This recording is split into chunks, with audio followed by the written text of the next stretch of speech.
আমি নূরের নবী, রহমতের নবীজি একদিন হযরতে ফাতেমাতু জোহরা দুইটা সন্তান ইমাম হাসান এবং ইমাম হুসাইন রাদিয়াল্লাহু তাআলা আনহু তাদের দুইজনকে নিয়ে মসজিদে নববীর মধ্যে বসে রইলাম।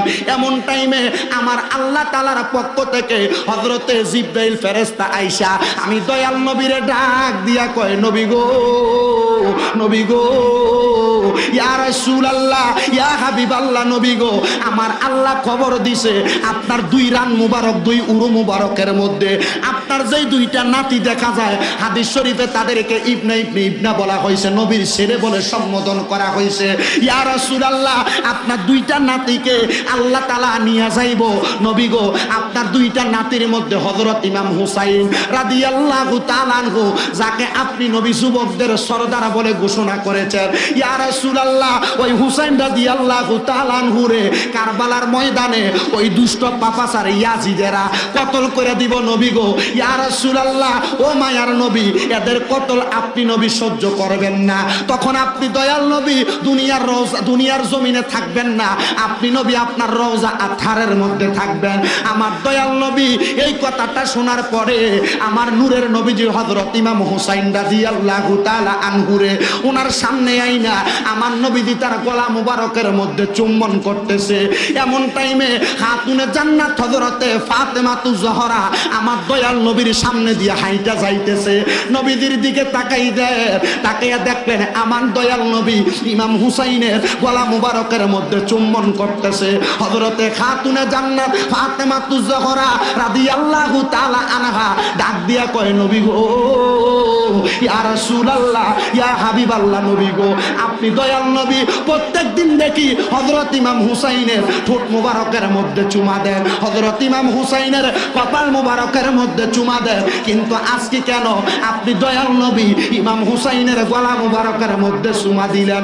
আমার দয়াল নবী ডাক দিয়া কয়, ফাতেমা, এটা আমার আল্লাহর আদেশ, এই জন্য আমি ইমাম হুসাইনের পাকের গলা মুবারকে চুমা দেই। জোরে বলেন সুবহানাল্লাহ। নবী আমার বলে, তোমরা যদি আমি নবী সাল্লাল্লাহু আলাইহি সাল্লামের কলিজার টুকরা কন্যা হযরতে খাতুনে জান্নাতের দিকে তাকাও, তোমরা শিখতে পারবা কেমনে জান্নাতের রাস্তা তৈরি করা হয়। খাতুনে জান্নাত ফাতেমাতু জোহরাকে প্রশ্ন করেন, ওগো মা ফাতেমা, আপনি বলেন না আমরা কেমনে জান্নাতের রাস্তা পাবো? উনি বলেন, ইসলামের জন্য নবীর আদেশ মানতে যায় আমি ফাতেমা একটানা 11 দিন পর্যন্ত খাবার না খেয়েছিলাম, একটানা 7 দিন পর্যন্ত মুখের মধ্যে পানি না দিয়েছিলাম, একটানা 5 দিন পর্যন্ত আমার বাবার দিকে তাকায়া আমার পেটের মধ্যে পাথর বেঁধে রেখেছি। আমি খাতুনে জান্নাত চিন্তা করেছি আমার আব্বাজান যদি কষ্ট পায় আমার আল্লাহ কষ্ট পেয়ে যাবে। আমি ফাতেমা চিন্তা করলাম আমার আব্বার কথা মোতাবেক আমি খাবারের চিন্তা করব না, আমি ইবাদতের মধ্যে মশগুল ছিলাম। আমি যখন পেটের ক্ষুধার কারণে আমার বিছানা থেকে উঠতে পারতেছি না, এমন টাইমে আমার স্বামী হযরতে আলী রাদিয়াল্লাহু তাআলা আনহু আমি ফাতেমাকে বলেছে, ও ফাতেমা, খাবার কেন আহার করো না? ফাতেমা খাবার আহার করেন নাই, পেটে পাথর বাইন্দা আল্লাহর হাবিবের কষ্ট অনুভব করেছে। এবার আপনারা বলেন, যারা আমাদের জন্য, আমাদেরকে শিক্ষা দেওয়ার জন্য এত কষ্ট করেছে, আমরা সবাই তাদেরকে ভালোবাসার দরকার আছে না? না, আরে এক নামে তোমার ফাতেমা, আরেকে নাম বতুন, বলেন এক নামে তোমার ফাতেমা, আরেকে নাম বতুন, তুমি আওলাদে রাসূল, তুমি আওলাদ সোলে, বলেন আওলাদে রাসূল, মাগো আওলাদে রাসূল।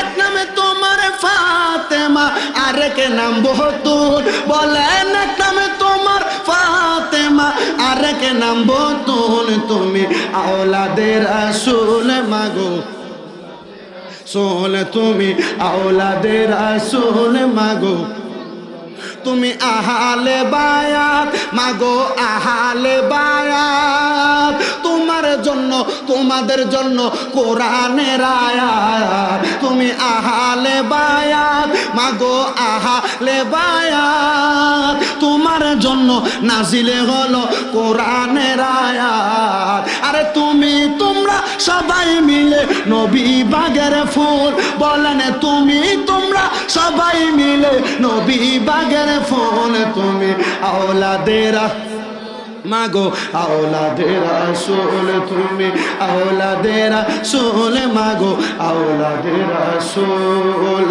এক নামে তোমার ফাতেমা আরেক নাম বতুল বলেন এক নামে তোমার ফাতেমা আরেক নাম বতুল তুমি আওলাদে রাসূল মাগো আওলাদে রাসূল তুমি আওলাদে রাসূল মাগো আওলাদে রাসূল আল্লাহুম্মা সাল্লি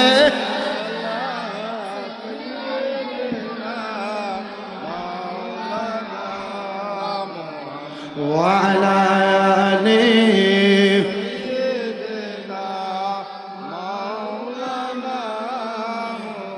আপনারা যে আমার নবীজির উপর দুরূদ শরীফ আদায় করতেছেন আপনাদের কি কষ্ট হচ্ছে? কাটাবিল এলাকার রাস্তার আশেপাশের মানুষ চিন্তা করতেছে আরে বৃষ্টি হইতেছে মানুষ মনে হয় নাই।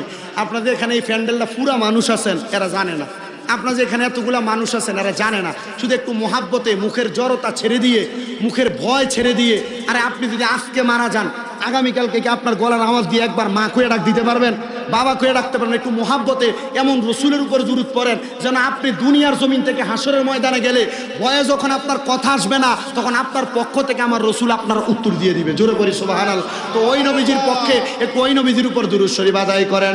আল্লাহুম্মা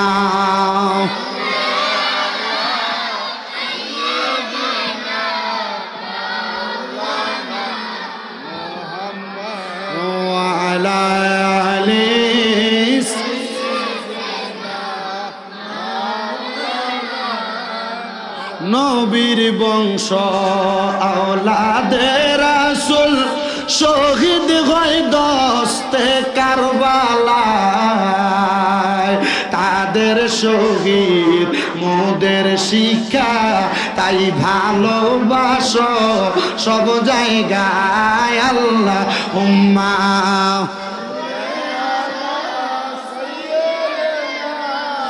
মাওলানা মুহাম্মদ ওয়া আলা আলি সাইয়্যিদিনা। আমার ভাইয়েরা বাবারা বন্ধুরা রে, আমার দয়াল নবী রহমাতুল লিল আলামিন নবীজি দুইজনের কথা বললেন, একজন হযরতে আলী, দ্বিতীয়জন হযরতে খাতুনে জান্নাত ফাতেমাতুজ জহরা। নবীর সাহাবায়ে কেরাম আমার দয়াল নবী রহমাতুল লিল আলামিন নবীরে প্রশ্ন করে, ইয়া রাসূলুল্লাহ ইয়া হাবিবাল্লাহ নবী গো, আপনি দয়াল নবীর কাছে আমার আরেকটু জানতে বড় ইচ্ছা হয়। নবীজি আপনি তো আপনার আহলের কথা বলতে যাইয়া হযরত ইমাম হাসান রাদিয়াল্লাহু তাআলা আনহু এবং হযরতে ইমাম হুসাইন রাদিয়াল্লাহু তাআলা আনহু তারা দুইজনরে বেশি গুরুত্ব দিলেন। ইয়া রাসূলুল্লাহ ইয়া হাবিবাল্লাহ কেন গুরুত্ব দিলেন? আমার দয়াল নবী রহমাতুল লিল আলামিন নবী ডাক দিয়া কয়, উম্মতের দলেরা, আমি নূরের নবী রহমতের নবীজি একদিন হযরতে ফাতেমাতুজ জহরা দুইটা সন্তান ইমাম হাসান এবং ইমাম হুসাইন রাদিয়াল্লাহু তাআলা আনহু তাদের দুইজনকে নিয়ে মসজিদে নববীর মধ্যে বসে রইলাম।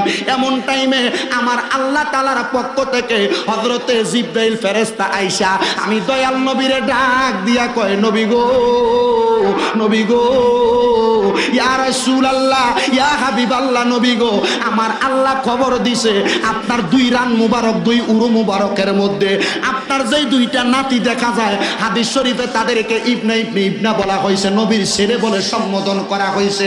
ইয়া রাসূলুল্লাহ আপনার দুইটা নাতিকে আল্লাহ তাআলা নিয়ে যাইব। নবী গো, আপনার দুইটা নাতির মধ্যে হযরত ইমাম হুসাইন রাদিয়াল্লাহু তাআলা আনহু, যাকে আপনি নবী যুবকদের সরদার বলে ঘোষণা করেছেন, ইয়া রাসূলুল্লাহ ওই হুসাইন রাদিয়াল্লাহু তাআলা আনহু রে কারবালার ময়দানে ওই দুষ্ট পাপাচার ইয়াজিদেরা কতল করে দিব নবী গো। ইয়া রাসূলুল্লাহ ও মায়ার নবী, এদের কতল আপনি নবী সহ্য করবেন না, তখন আপনি দয়াল নবী দুনিয়ার রওজা, দুনিয়ার জমিনে থাকবেন না, আপনি নবী আপনার রওজা আতহারের মধ্যে থাকবেন। আমার দয়াল নবী এই কথাটা শোনার পরে আমার নূরের নবীজি হযরত ইমাম হুসাইন রাদিয়াল্লাহু তাআলা আনহু রে ওনার সামনে আইনা আমার নবীজি তার গলা মুবারকের মধ্যে চুম্বন করতেছে। এমন টাইমে খাতুনে জান্নাত হযরতে ফাতেমাতুজ জহরা আমার দয়াল নবীর সামনে দিয়ে হাইটা যাইতেছে, নবীদের দিকে তাকাই দেয়, তাকাইয়া দেখলেন আমার দয়াল নবী ইমাম হুসাইনের গলা মুবারকের মধ্যে চুম্বন করতেছে। হযরতে খাতুনে জান্নাত ফাতেমাতুজ জোহরা রাদিয়াল্লাহু তাআলা আনহা ডাক দিয়া কয়, নবী গো, ইয়া রাসূলুল্লাহ, ইয়া হাবিবাল্লাহ, নবী গো, আপনি দয়াল নবী প্রত্যেকদিন দেখি হযরত ইমাম হুসাইনের ঠোঁট মুবারকের মধ্যে চুমা দেন, হযরত ইমাম হুসাইনের কপাল মুবারকের মধ্যে চুমা দেন, কিন্তু আজকে কেন আপনি দয়াল নবী ইমাম হুসাইনের গলা মুবারকের মধ্যে চুমা দিলেন? আমার দয়াল নবী ডাক দিয়া কয়, ফাতেমা, এটা আমার আল্লাহর আদেশ, এই জন্য আমি ইমাম হুসাইনের পাকের গলা মুবারকে চুমা দেই। জোরে বলেন সুবহানাল্লাহ, নারে তাকবীর। আস্তে আমিন বলছেন। হুজুর আইছে, আপনারা খুশি না? আপনারা খুশি না? একটু মোহাব্বতে আওয়াজ দিয়ে একটু তাকবীর দিয়ে বরণ করেন। আপনাদের তাকবীরের আওয়াজ মনে হচ্ছে ঘুমাইতেছেন আপনারা। জোরে তাকবীর দেন, নারে তাকবীর, নারে রিসালাত, নারে গাউসিয়া, শুহাদায়ে কারবালা। জোরে বলেন মারহাবা। তো যেই কথাটা বলতেছিলাম, খাতুনে জান্নাত ফাতেমাতুজ জাহরা রাদিয়াল্লাহু তাআলা আনহা মসজিদে নববীর বাহিরে দাঁড়ানো। খাতুনে জান্নাত ফাতেমাতুজ জাহরা আমার দয়াল নবীকে প্রশ্ন করে, ইয়া রাসূলুল্লাহ, ইয়া হাবিবাল্লাহ, নবীজি, ও দয়াল নবী, মায়ার নবী, প্রত্যেকদিন আপনি হযরত ইমাম হুসাইনে পাকের কপাল মুবারকের মধ্যে চুম্বন করেন, নবীজি, আজকে কেন আপনি হুসাইনে পাকের গলা মুবারকের মধ্যে চুম্বন করেন?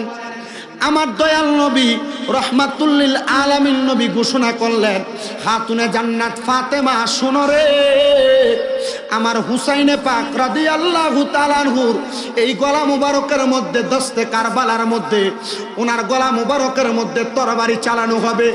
আমি দয়াল নবী আদর করে মুহাব্বত করে হযরত হুসাইনে পাকের গলা মুবারক এই জন্য চুম্বন করি।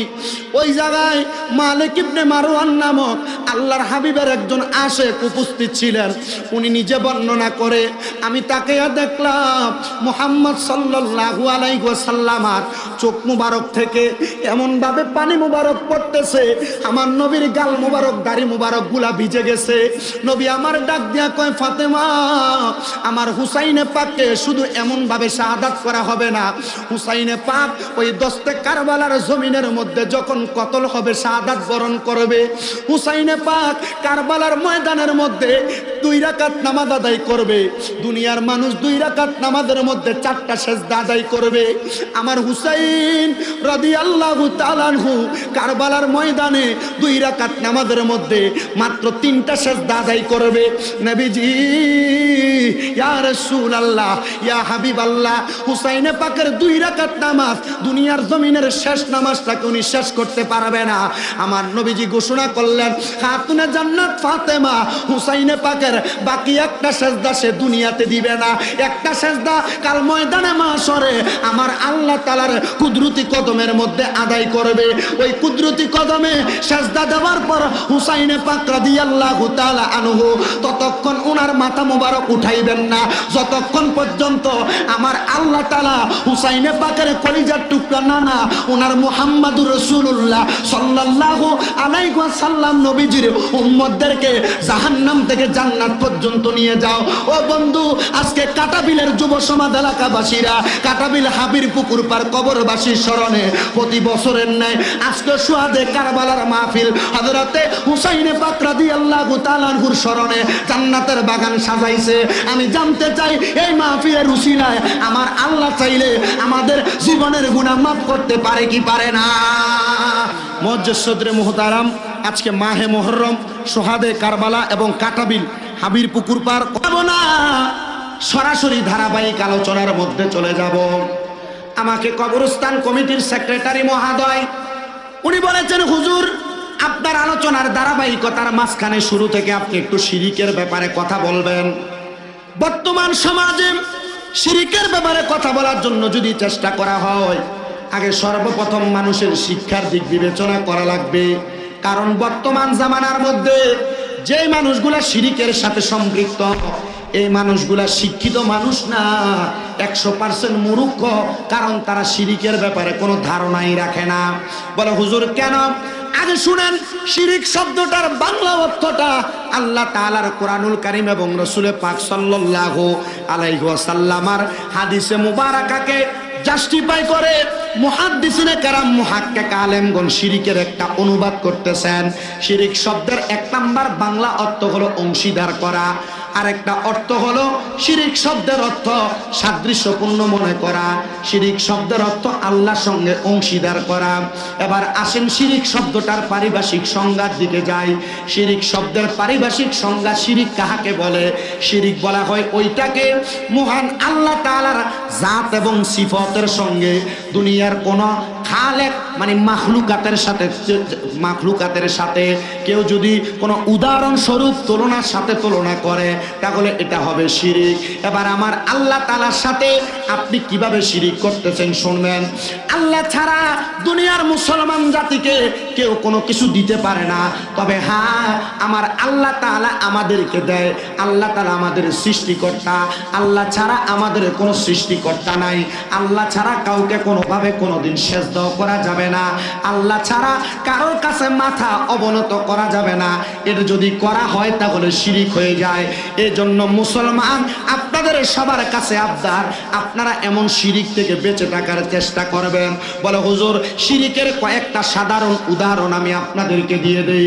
আমাদের সমাজে অনেকেই আমরা যারা সুন্নি মুসলমান দাবি করি, আমরা আল্লাহর ওলিদেরকে তাজিম করি, কদমবুসি করি, কদমে চুম্বন করি, আল্লাহর ওলিদের মাজার শরীফের মধ্যে চুম্বন করে থাকি।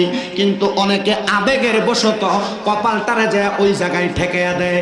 না রে মুসলমান না, আমার আল্লাহ তাআলার সঙ্গে শিরিক হয়ে যায় এমন কোন কর্ম আমরা করব না। তবে হ্যাঁ আল্লাহ তাআলা প্যারা হাবিব আমাদেরকে যেমন ভাবে শিক্ষা দিয়েছেন, আল্লাহর প্রকৃত আউলিয়া কেরামকে সম্মান করা, তাজিম করা, সুযোগ পাইলে সময় পাইলে তাদেরকে কদমবুসি করা, কদমে চুম্বন করা, এগুলার দিকে আমরা লক্ষ্য রেখে তরিকতের পথ এবং মত অনুযায়ী চলাফেরা করব।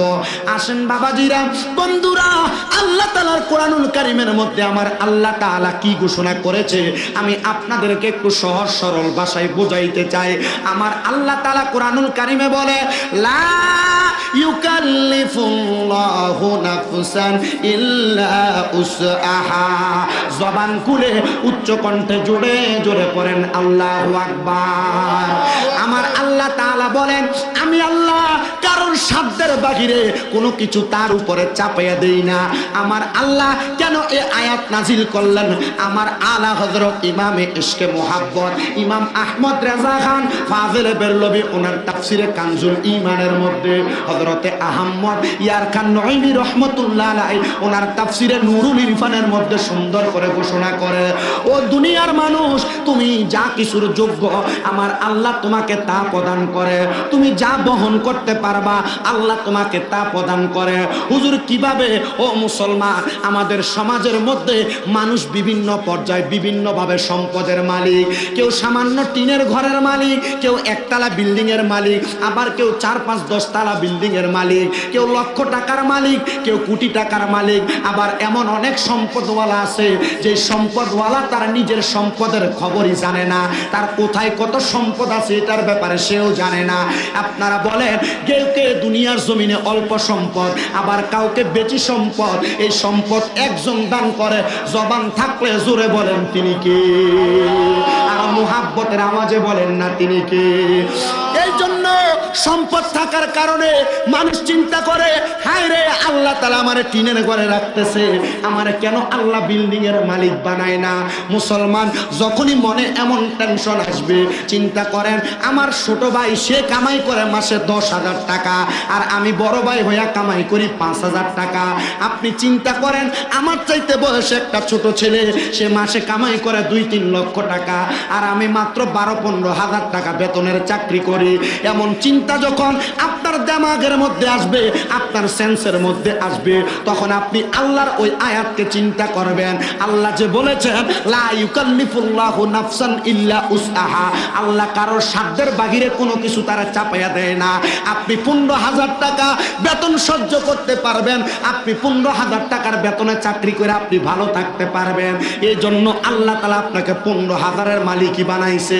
যেই ব্যক্তি লাখ লাখ টাকা কামাই করে তার কাছে রাখতে পারবে, তাকে আল্লাহ লাখ লাখ টাকার মালিক বানাইছে। এটা নিয়ে কোনো আফসোস করবেন না, কোনো চিন্তা করবেন না, কারণ এই কথাটা আমার নয়, এই কথাটা স্বয়ং আমার আল্লাহ। জবান খুলে উচ্চ কণ্ঠে জোরে জোরে পড়েন সুবহানাল্লাহ। মুসলমান, কেন আমি এই আয়াতে কারিমার উপরে কথা বলতে গেলাম?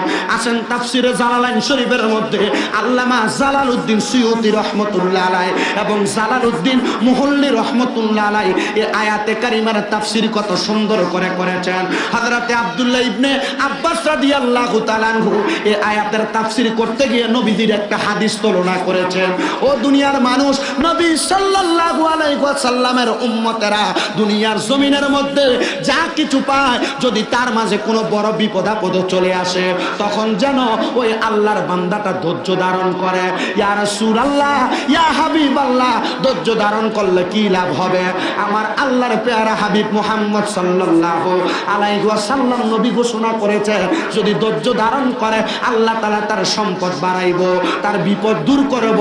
এবার আপনারা জবান খুলে বলেন, আমরা সবাই এমন বিপদ আপদ বালা মুসিবত থেকে আল্লাহর পক্ষ থেকে ক্ষমা প্রার্থনা করে মাফ করানোর দরকার আছে না নাই?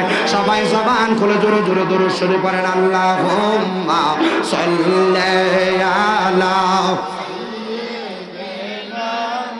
মুহাম্মাদ নাবিয়ানা শাফিনা মাওলানা মুহাম্মাদ আল্লাহুম্মা সাল্লি আলা দেনা মুহাম্মাদ নাবি না শাফি না মাওলানা। জগৎ পাগল কাবার জন্য, কাবা পাগল মাবুদের, আমার মাবুদ পাগল দয়াল নবীর, নবী পাগল উম্মতের আল্লাহ।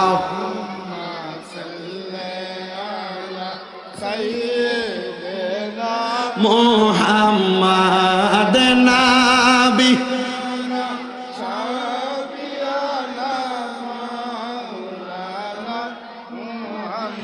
এই জন্য আমার যুবক ভাইরা, মুরব্বী বাবাজিরা, পর্দার অন্তরালের মা বোনেরা, বিপদ আসুক, বালা মুসিবত আসুক, সম্পদ আসুক, যেটাই আসুক, আপনারা বলেন বিশ্বাস রাখবেন একজনের উপরে, তিনি কি? আওয়াজটা আসতে হয়েছে আর জবানটা খুলা কোন নাকি? এই জন্য দুনিয়ার সমাজে কত রং বেরঙের মানুষ দেখা যায়। আপনি আপনাকে সাধারণ মানুষ হিসেবে মানুষের কাছে প্রেজেন্ট করবেন, যেন মানুষ আপনাকে দেখে না বলে যে সে সম্পদের মালিক কিন্তু অহংকারী নয়, সে টাকার মালিক কিন্তু অহংকারী নয়।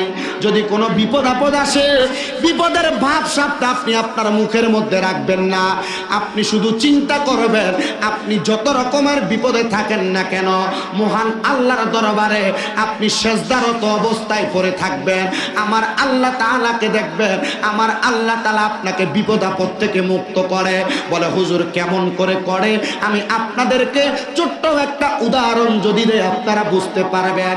আমার নবী মুহাম্মদ মুস্তাফা আহমদ মুস্তাফা সাল্লাল্লাহু আলাইহি ওয়াসাল্লাম নবী যখন দুনিয়ার জমিনের মধ্যে ছিলেন, নবীজির বয়সটা যখন দুনিয়ার জমিনের মধ্যে 40 বছর বয়সে উপনীত হইল, আমার নবীজির নবুয়ত যখন প্রকাশিত হয়ে গেল, মানুষ যখন নবীকে নবী হিসেবে মানতে শুরু করলেন, এমন টাইমে আল্লাহর হাবিবের দরবারে কত ইহুদিরা চলে আসতো। কিন্তু ইহুদিরা যখন নবীর দরবারে আসতো, এদের সুরত এমন থাকতো, নবীর সাহাবায়ে কেরামের কেরামের শরীর মুবারকে পাঞ্জাবি মুবারক থাকতো, নবীর সাহাবায়ে কেরামের মাথা মুবারকে পাগড়ি মুবারক থাকতো, টুপি মুবারক থাকতো, বাবরি চুল মুবারক থাকতো, দাড়ি মুবারক থাকতো। কিন্তু সাহাবায়ে কেরাম যেমন সুরত ধরে নবীর কাছে আসতেন, ইহুদিরা তেমন ভাবে নবীর দরবারে আসতেন। আসলে তারা নবীর কাছে শিখার জন্য আসতেন না, আসলে তারা নবীর কাছে বোঝার জন্য আসতেন না। মুহাম্মাদুর রাসূলুল্লাহ সাল্লাল্লাহু আলাইহি ওয়াসাল্লামের ধর্মকে মানার জন্য তারা আসতেন না।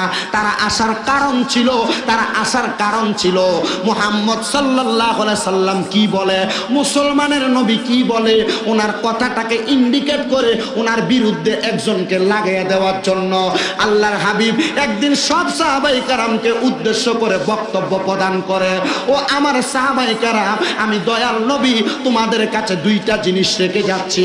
ইয়া রাসূলুল্লাহ, কোন দুইটা জিনিস আপনি রেখে যাচ্ছেন?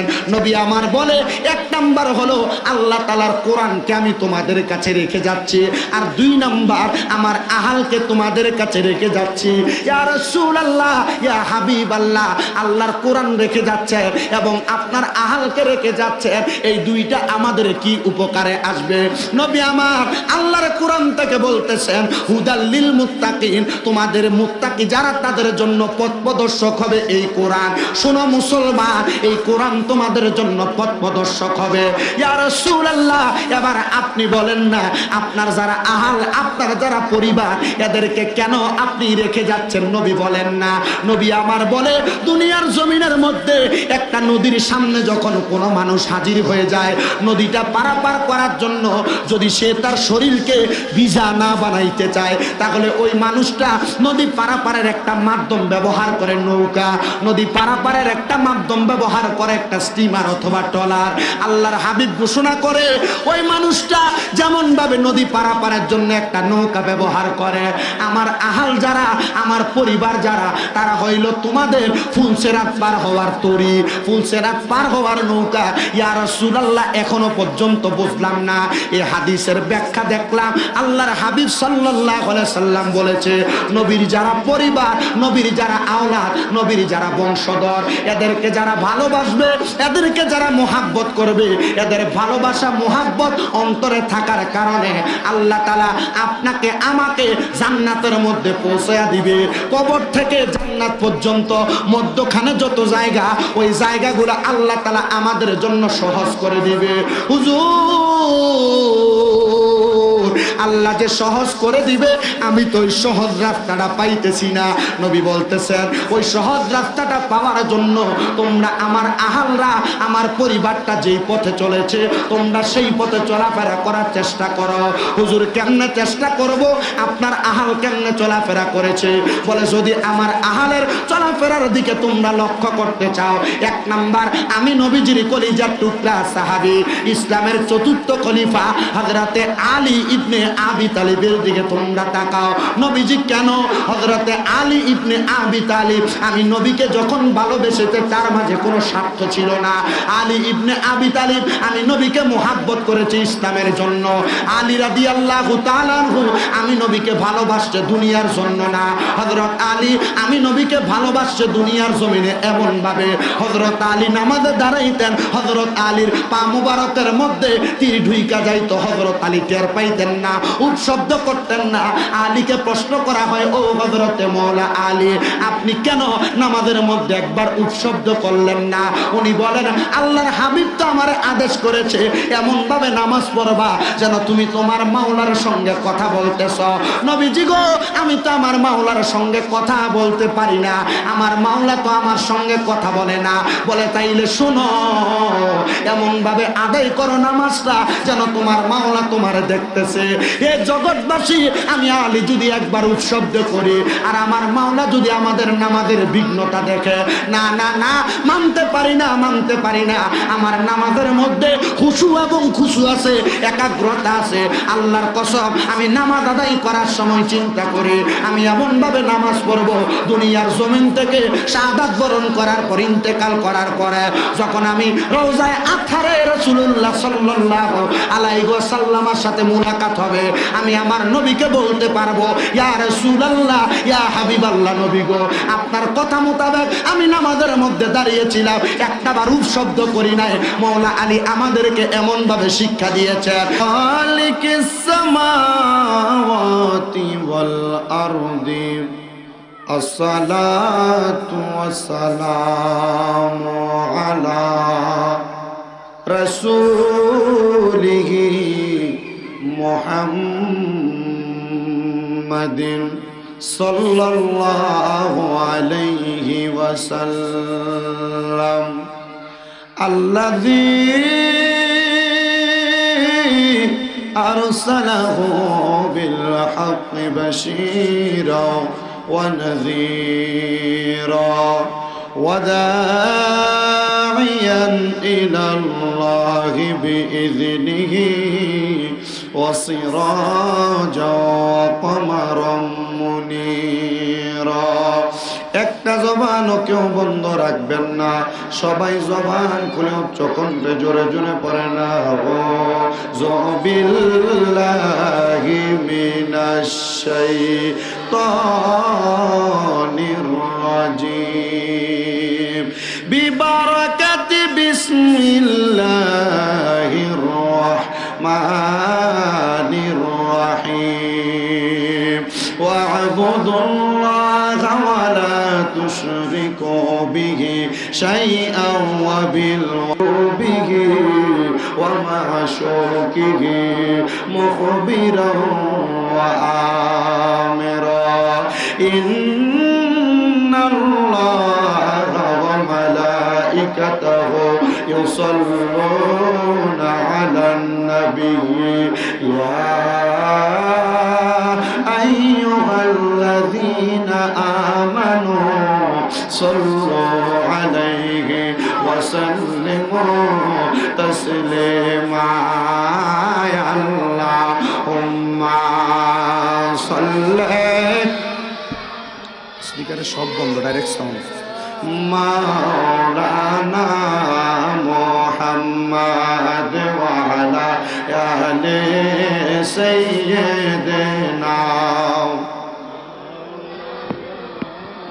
পাথরে কালিমা পরে আমার দয়াল নবীর পরশে উস্তুনে হান্নানা কান্দে নূর নবীজির বিরহে।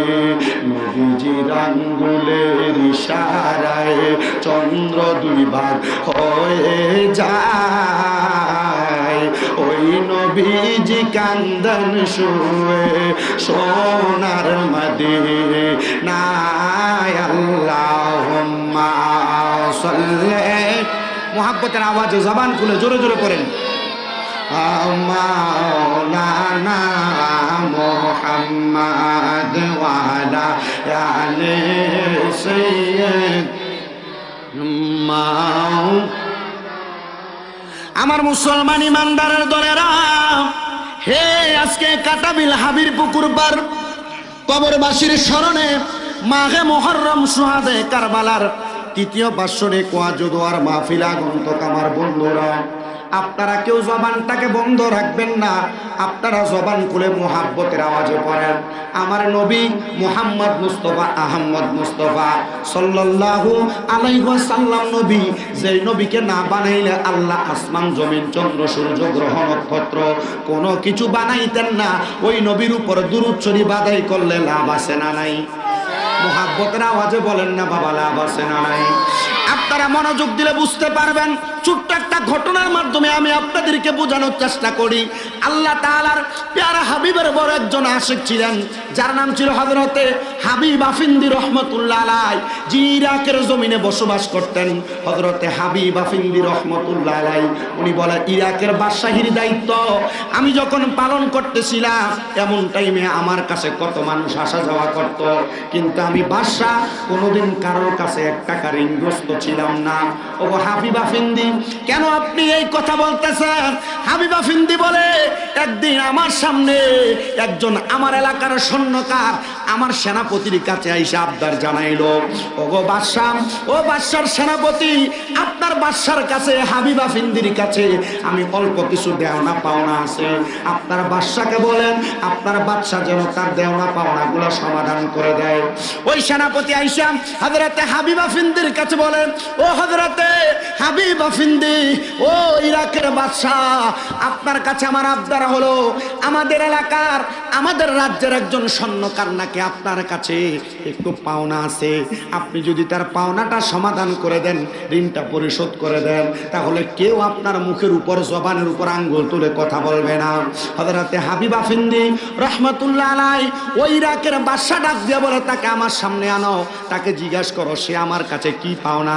হযরতে হাবিবা ফিন্দির সামনে ওই স্বর্ণকার আইসা প্রশ্ন করে, ও হাবিবা ফিন্দি, আমি জানি আপনি আমাকে কেন ডাক দিয়েছেন, তবে আপনি শারীরিকভাবে সরাসরি কোনোদিন আমার সঙ্গে সাক্ষাৎ করেন নাই, আমার কাছ থেকে কোনো টাকা নেন নাই, তবে আমি আপনাকে বলতে চাই, আমি স্বর্ণের ব্যবসা করতে করতে করতে করতে যখন আমি হতাশাগ্রস্ত হয়ে গেলাম, ঋণগ্রস্ত হয়ে গেলাম, আমাকে ঋণের কারণে মানুষ পাকড়াও করার চেষ্টা করলো, এমন টাইমে আমি মসজিদের ইমামের জবানের মুখে শুনেছি নামাজ নাকি প্রত্যেক মানুষকে বিপদ আপদ বালা মুসিবত থেকে হেফাজত দান করে।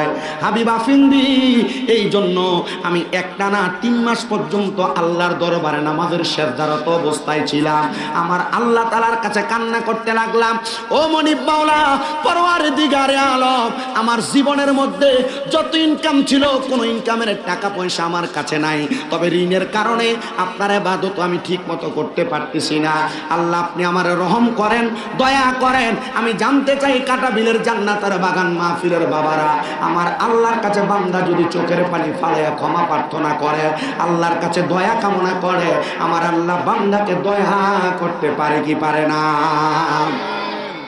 হযরতে হাবিবা ফিন্দি ডাক দিয়া বলেন, এ আমার পাওনাদার স্বর্ণকার দোকানদার, তাহলে তুমি কেন আমার কাছে বললা তুমি পাওনা? স্বর্ণকার বলে, এই জন্য বললাম, আমি 3 মাস কান্না করার পরে 3 মাসের শেষের দিন আমি নামাজের সেজদারত অবস্থায় ছিলাম, এমন টাইমে আল্লাহর পেয়ারা হাবিব মুহাম্মদ মুস্তাফা আহমদ মুস্তাফা সাল্লাল্লাহু আলাইহি ওয়াসাল্লাম নবীজি আমার ঘুমের ঘরে হাজির হইয়া আমার ডাক দিয়ে বলতেছে, হে ব্যবসায়ী ব্যক্তি, 3 মাস নামাজ আদায় করে আমার আল্লাহকে এত খুশি করেছ, আমি মুহাম্মদ সাল্লাল্লাহু আলাইহি ওয়াসাল্লামের একজন প্রেমিক আছে হাবিবা ফিন্দি, যিনি ইরাকের জমিনে বাদশাহী পালন করে, তার কাছে যে বলবা আমি রাসূল বলেছি আমার গোলাম হাবিবা ফিন্দি যেন তোমার ঋণটা পরিশোধ করে দেয়। এই কথা বলতে দেরি হযরতে হাবিবা ফিন্দি স্বর্ণের একটা পুটলি হাতের মধ্যে নিয়ে ওই পাওনাদারকে পরিশোধ করে দিলেন। পাওনাদার বললেন, এটা দ্বারা আমার ঋণ পরিশোধ হবে না। বলে, তাহলে তুমি বলো ঘুমের ঘরে স্বপ্নে আমার রাসূল তোমাকে কি বলেছে? সে বলে, রাসূল বলেছে হাবিবা ফিন্দি নামক রাসূলের গোলাম সে যেন আমার ঋণটা পরিশোধ করে দেয়। উনি ওনার হাত দ্বারা খাবলা দিয়ে আরেকটা স্বর্ণের পুটলি হাতের মধ্যে নিয়ে তারা দান করে দিছে। বললেন, আমার এটা দ্বারা ঋণ পরিশোধ হবে না। উনি বললেন, আবার আমি বললাম, হাবিবা ফিন্দি আমি নবীর কলিজার টুকরা গোলাম, তার কাছে যা বলবা সে যেন তোমার ঋণ পরিশোধ করে দেয়। হাবিবা ফিন্দি তার হাতের মধ্যে এমন ভাবে 10 বার 10টা স্বর্ণের পুটলি দিয়েছে। এবার জিজ্ঞাসা করে সেনাপতি, হে স্বর্ণকার, তোমার কি ঋণ পরিশোধ করার মতো টাকা, ঋণ পরিশোধ করার মতো দেরহামের মালিক তুমি হও নাই? হাবিবা ফিন্দির সামনে ওই স্বর্ণকার বলতেছে, আল্লাহর কসম, এই সম্পদ দ্বারা আমি আমার ঋণকে 3 বার পরিশোধ করতে পারবো। তাহলে তুমি কেন যাও না? কেন তুমি বারবার তার কাছে সম্পদ চাইতেছো? বলে, না না, আমি আর চাইব না। এই কথা বলে স্বর্ণকার যখন চলে গেলেন, সেনাপতি হযরতে হাবিবা ফিন্দি আশিক রাসূলকে প্রশ্ন করে, আপনি তো তাকে আপনার সম্পদের 10 ভাগের 1 ভাগ দিয়ে দিয়েছেন, কিন্তু এখন কেন আপনি আর তাকে দিচ্ছেন না? হাবিবা ফিন্দি বলে, আল্লাহর কসম, সে আমাকে যে শব্দ ব্যবহার করেছে, সে বলেছে আল্লাহর হাবিব আমাকে তার গোলাম দাবি করেছে। নবীর গোলাম যদি আমি হয়ে থাকি, সে যদি আমার আমার পুরা বাদশাহী চাইতো, আমি আমার পুরা বাদশাহী তার দান করে দিতাম। আল্লাহর কসম, আমার কাছে কোনো দ্বিধাদ্বন্দ্ব থাকতো না। আমি জানতে চাই, ও কাটামিলের মানুষ, আল্লাহর হাবিব সাল্লাল্লাহু আলাইহি সাল্লামকে ভালোবেসে একজন বাদশা যদি তার পুরা সম্পদ বিলীন করে দিতে চায়, আমরা সবাই আমাদের জবান দ্বারা যদি জোরে জোরে রাসূলের প্রতি দুরূদ শরীফ আদায় করে আমাদের জবান যদি শেষ হয়ে যায়, আপনারা বলেন আমাদের অন্তরে কোনো দ্বিধাদ্বন্দ্ব থাকবে না? আমরা সবাই জোরে জোরে নবীজির উপরে দুরূদ শরীফ আদায় করার দরকার আছে না নাই? হাবিব আফিন্দি আবার ওই ব্যবসায়ীকে ডাক দিলেন, হে ব্যবসায়ী, নবীজি তোমাকে আর কি বলেছে? উনি বললেন, নবীজি আমাকে একটা খবর দিয়েছে, আমি জানো তুমি হাবিব আফিন্দির কাছে একবার নবীজির খবরটা পৌঁছে দেই। তুমি প্রত্যেক দিন আল্লাহর হাবিব সাল্লাল্লাহু আলাইহি ওয়াসাল্লামের প্রতি দুরূদ শরীফ আদায় করতে, কিন্তু গতকালকে রাত্রবেলা তুমি হাবিব আফিন্দি নবীর প্রতি দুরূদ শরীফ আদায় করো নাই।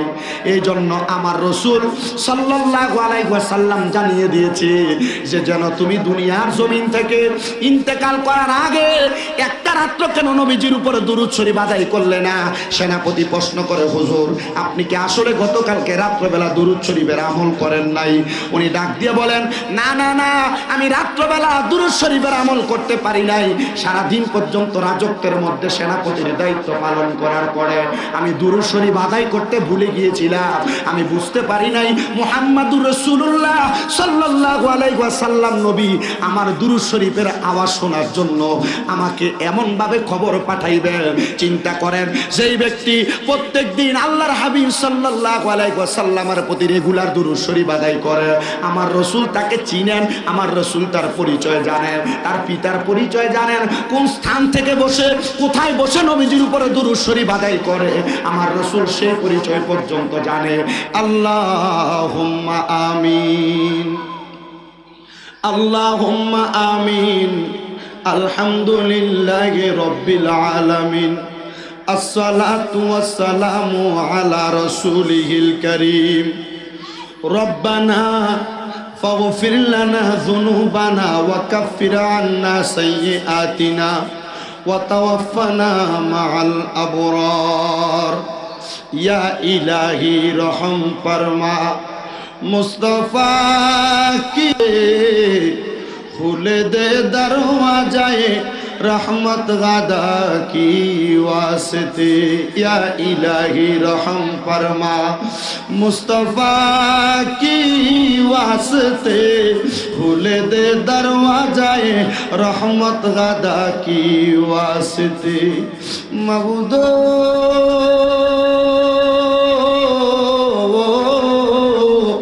ओ दयाल अल्लाह, একটু রহমতের নজর করে তাকে দেখেন আল্লাহ।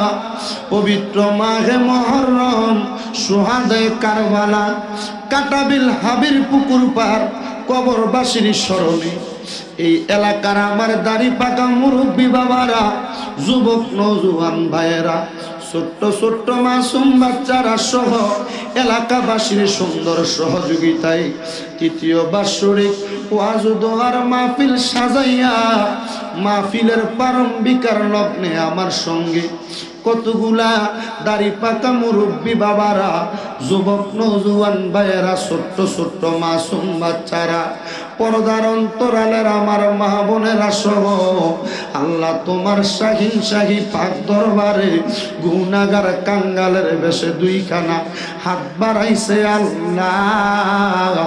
যার হাতটা তোমার কাছে মায়া লাগে, পছন্দ হয়, ওই হাতের উসিলায় আমরার জীবনের গুনাহ তুমি আল্লাহ ক্ষমা কইরা দাও। আল্লাহ আমরার জীবনের গুনার দিকে তাকাইলে আমরার কাছে বড় ভয় ভয় লাগে রে আল্লাহ। এরে আমার এই এলাকার ভাই বাবারা, আর কতকাল দুনিয়ার রং তামাশা আড্ডাবাদির মধ্যে সময় কাটাইবা? মুনাজাত হইতেছে রে ভাই, মাপ পাওয়ার আশায় আমার আল্লাহর দরবারে দেও না দুই কানা হাত বাড়ে। আরে ভাই আমরার বিশ্বাস আছে রে ভাই, যায় আমার আল্লাহ একটা হাতও খালি ফিরিয়া দিবে না। বাইরা রে, তোমরা তো এই দুনিয়ার চিরস্থায়ী বাসিন্দা না। দুনিয়ার জমিন থেকে একদিন সাদা বারকিন কাপড় পরা বিদায় হইয়া যাইবা। মুনাজাত কইরা আমার আল্লাহর দরবারে মাপ পাওয়ার আশায় দুইটা হাত বাড়াইয়া দিলে আমরার বিশ্বাস আছে আমার দয়াল আল্লাহ একটা হাতও খালি ফিরিয়া দিবে না। এরে আমার এই কাটাবিল এবং আশেপাশে এলাকার মা বোনেরা গো, কি গো মা, মাইকের আওয়াজ তোমাদের কানে যায়নি গো মা, মুনাজাত হইতেছে গো মা, আল্লাহর দরবারে যদি দুইটা হাত বাড়াইয়া দেও মা, আমরার বিশ্বাস আছে গো মা আমার আল্লাহ একটা হাতও খালি ফিরিয়া দিবে না গো মা। মা আর কতকাল টিভি সিরিয়ালের পর্দায় সময় কাটাইবা? মুনাজাত হইতেছে মা, আল্লাহর দরবারে আমিন আমিন করে দুইটা হাত বাড়াইয়া দিলে আমরার বিশ্বাস আছে মা আমার আল্লাহ মনের সব নেক আশাগুলা পূরণ করে দিব। আল্লাহ আজকের জান্নাতের বাগানে কে জানি হাত বাড়াইছে, আল্লাহ কার জানি জগতের মধ্যে আব্বা নাই। হায়রে বাবা, যেই বাবা রিক্সা চালাইয়া মাটি কাইটা মাথার গাম পায়ে পালাইয়া পরের বাড়িতে বদলার কাজ কইরা সন্তানরে মানুষের মতো মানুষ করার জন্য আজকে আব্বাজান নিজের রক্তরে পানি বানাইয়া অন্ধকার কবরে, এমন আব্বা যাদের অন্ধকার কবরে শুইয়া রইছে রে আল্লাহ, আব্বার কবর তুমি আল্লাহ জান্নাতের বাগান বানাইয়া দাও। মাবুদ জানি না কে জানি হাত বাড়াইছে, কার জানি জগতের মধ্যে মা নাই। হায়রে মা, যে মারে মা কইয়া ডাক দিলে কলিজার আগুন পর্যন্ত ঠান্ডা হইয়া যায়, যেই মায়ের দিকে নেক নজরে তাকাইলে কবুল হজের সওয়াব হইয়া যায়। আমরার সামর্থ্য নাই 7-8 লাখ টাকা খরচ কইরা মক্কা মদিনা যাইতে, কিন্তু আল্লাহ মা দুঃখিনীর চেহারাটার দিকে তাকাইলে আমরার আমল নামায় তুমি একটা একটা কইরা হজের সওয়াব দান করো। আল্লাহ জানি না কোন এতিম জানি তারার মারে কবর ঘরের মধ্যে শোয়া দিয়া আজকে বাড়ির মধ্যে একা একা ঘরের মধ্যে খাবার খায়, ঘরের মধ্যে চলাফেরা করে, সবার মুখটা দেখে, জনম দুঃখী মার চেহারাটা দেখে না। আল্লাহ যাদের এমন মা দুঃখিনী অন্ধকার কবরে, আমার কবর তুমি আল্লাহ জান্নাতের বাগান বানাইয়া দাও। মনিব আবার এমন অনেক এতিমেরা হাত বাড়াইছে গো আল্লাহ, যাদের মাও নাই বাবাও নাই, জনমের এতিম গো আল্লাহ। আল্লাহ তাদের পক্ষ থেকে ক্ষমা প্রার্থনা করি, প্রত্যেকের আম্মাই আব্বার কবর নাজাতের ফয়সালা কইরা দাও দয়াল রে। অনেকের দাদার বংশ দাদির বংশ আত্মীয় কুল অন্ধকার কবরে, প্রত্যেকের কবর নাজাতের ফয়সালা করো আল্লাহ। বিশেষ করে আজকের মাহফিলে যারা টাকা দিয়া পয়সা দিয়া শ্রম দিয়া বুদ্ধি দিয়া পরামর্শ দিয়া মাইক দিয়া লাইট দিয়া প্যান্ডেল দিয়া তাবারুকের মধ্যে সহযোগিতা করেছে, যেই শ্রোতা মণ্ডলী অতিথি মণ্ডলীরা উপস্থিত হয়েছে, প্রত্যেকের দোয়া তুমি কবুল ও মঞ্জুর করে নাও আল্লাহ। বিশেষ করে আমার ফিলিস্তিনের গাদার মুসলমানদেরকে হেফাজত দান করো, সোনার বাংলাদেশের উপরে তোমার খাস রহমত বরকত দান করো আল্লাহ। এই এলাকার যত মানুষ এত সুন্দর মাহফিলের আয়োজন করেছে আল্লাহ, প্রত্যেককে তুমি কবুল আর মঞ্জুর করে নাও আল্লাহ। আমাদের প্রত্যেকের মরণের আগে বারবার তাওয়াফে বাইতুল্লাহ জিয়ারতে রওজে রাসূলুল্লাহ নসিব করায়া আমাদের মরণের আগে আখির জবানে মধুর কালেমা পড়ে দিয়েন, লা ইলাহা ইল্লাল্লাহু মুহাম্মাদুর রাসূলুল্লাহ সাল্লাল্লাহু আলাইহি ওয়াসাল্লাম।